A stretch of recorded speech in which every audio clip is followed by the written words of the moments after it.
The EU MiCA is the legislative proposal by the European Commission to regulate markets in crypto assets. The initial draft was published in September 2020 and is currently being reviewed by the European legislators, the European Parliament and the Council of Ministers.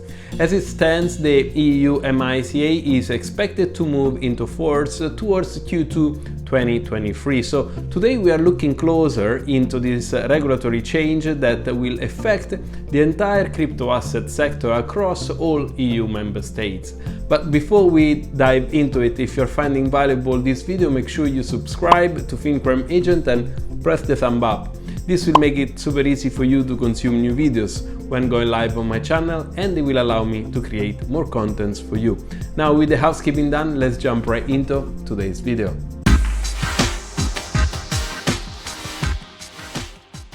Hi and welcome to FinCrime Agent, my YouTube channel where every week I publish a new video to boost your awareness about AML and financial crime prevention.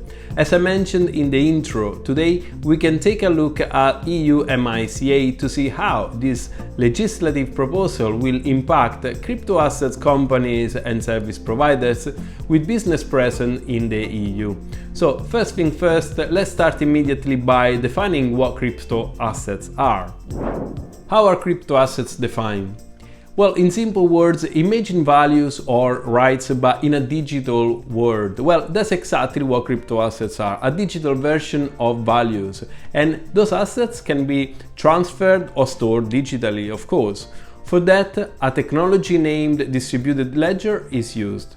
Something that is very closely linked to crypto assets are blockchains. If you don't know what blockchains are, well, they are exactly what they sound like. They are blocks that joined together will make a chain that is fully traceable. Moreover, they come in many different forms.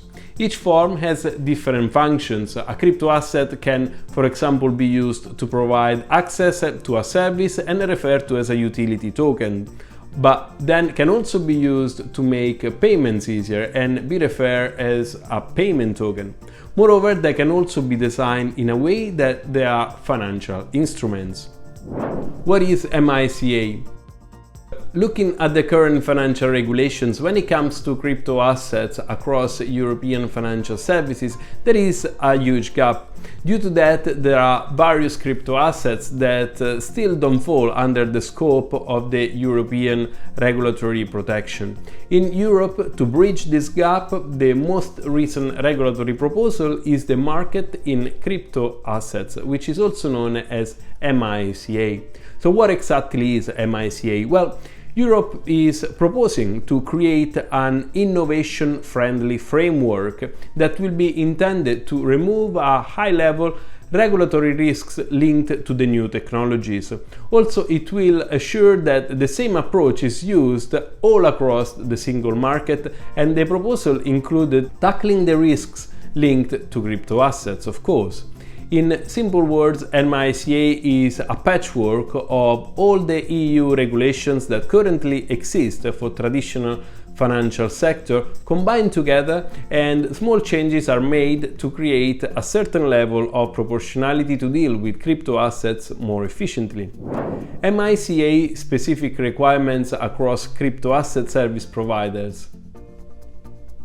Some requirements have been included in MiCA, which are providing details to specific crypto asset service provider. I think those requirements are interesting to discuss as they expand on businesses that provide the following services: the custody and administration of crypto assets on behalf of third party, the operation of a trading platform for crypto assets, the exchange of crypto assets for fiat currency that is legal tender, the exchange of crypto assets for other crypto assets, the execution of orders for crypto assets on behalf of third parties, placing of crypto assets, the reception and transmission of orders for crypto assets on behalf of third parties, providing advice on crypto assets.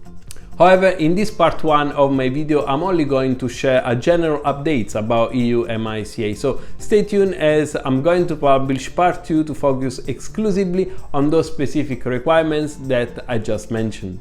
Moving on, let's talk about how MiCA reduces the risk of money laundering. On the 10th of January 2020, the 5th Anti-Money Laundering Directive became applicable and it covers crypto assets as well. In fact, the EU directive expanded on the connection between fiat currencies and crypto assets. It stated that all crypto assets need to be registered as obliged entities to reduce the risk of money laundering. However, the AML-D5 didn't cover all crypto asset service providers. In fact, those are now covered by the MiCA. The MiCA proposal covered requirements for these service providers in a way that should result for consumers to be more protected, but also financial stability and more integrity in the sector is expected to be achieved. The proposal also takes all the FATF recommendations into consideration that are designed to specifically reduce the risk of money laundering and terrorist financing.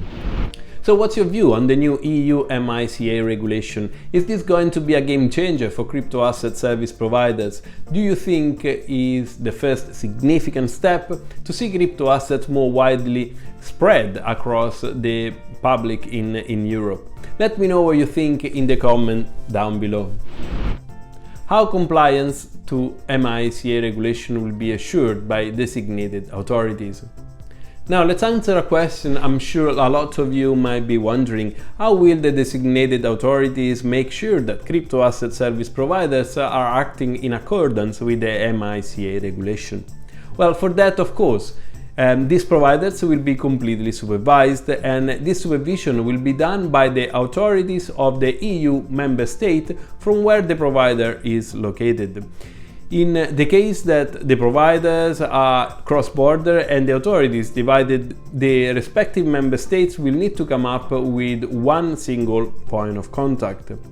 There are some more aspects to expand on the EU MiCA compliance part, so I will cover this topic in more details in the part 2 of this video. Finally, let's answer one more question. Is MiCA going to position Europe ahead of other regions for the crypto asset race? Well, that is still to be found out. The proposals are designed in a way that risks can be reduced or mitigated at least, and consumer protection is hoped to be achieved by continuing with the journey in regulating the sector. However, perhaps one potential issue that I can spot at this stage is that MiCA proposals tend to focus more on financial institutions than with fintech and startup, because for those companies, the requirements could be, broadly speaking, seen as a barrier to entry compared to the current status. So we'll just have to wait and see how both new and legacy players in the market are going to react to this change and to this new regulation. As I mentioned earlier, do let me know what's your view on the new EU MiCA regulations. And if this video was useful to you, you can show your appreciation and support my channel by subscribing to FinCrime Agent and press the thumb up on the video. Also remember to check the description to find useful links, including how to become part of my community on patreon.com/FCAgent. And lastly, thank you for watching. I hope you have enjoyed today's video, and until next time, see you soon.